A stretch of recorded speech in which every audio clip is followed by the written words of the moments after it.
Hey, what's up everybody? Brent from Brenspeed. As always, thanks for watching Brenspeed TV. 2019 GT350, and it's an R. This is an absolutely beautiful car. Client just bought it. It came in for some mods. I have Doug with me today. We're going to take a walk around the car, but of course, guess what the first mod is? Whipple Supercharger. Doug, why don't you do a quick walk around? We'll check the GT350R out, and we're going to head up to the engine compartment. I want to show what the Whipple looks like, as well as talk about some other mods, which are the typical mods we typically do to these cars. So, okay, the Whipple.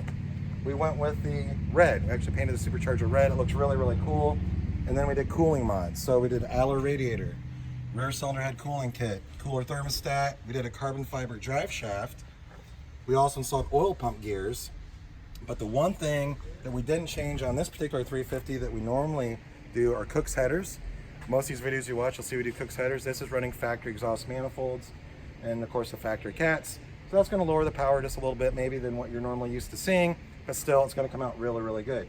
One other thing, this client said, hey, I do want to learn to do some road racing, so look what we installed. If you're able to see it, this has some cool red on the interior, so we did a matching Watson roll bar. Doug, maybe you can hop in there, see what that looks like. I think they look awesome. They're super high quality, they're direct fit, so that was kind of a no-brainer. Awesome mod on this car. And you know, other cool thing about that, that's just not for GT350s, it'll fit your normal GT as well. So that's it, 2019 GT350. We're gonna pull it in the dyno cell, make a couple pulls, and I'll show you the graphs.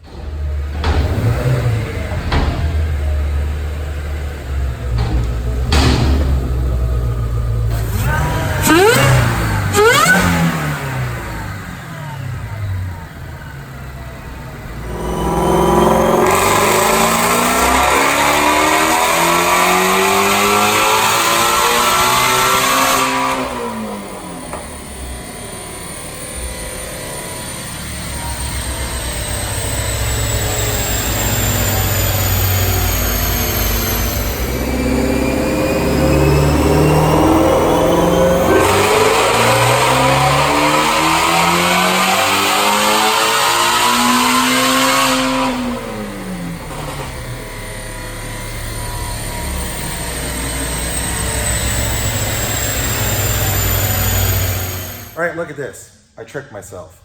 Those two polls you just watched, the rating is actually standard. I'm gonna flip this over to SAE. It's gonna make the numbers a little lower, but it is the fair comparison to the other GT350 videos that you watch me make. So here the correction factor now is SAE. 716 to the tires on the first poll, 704 on the second, 515 torque and 514 torque. Another awesome GT350. Hey, this thing's only got 800 miles on it. So it's got a lot of braking in still to do, and it's still running exhaust manifolds, so no Cook's headers. So if you wonder again how much something like this costs to get built, you email quote@brenspeed.com. Check out our GT350 section on brenspeed.com, and of course leave a comment. I'm happy to answer. Thanks.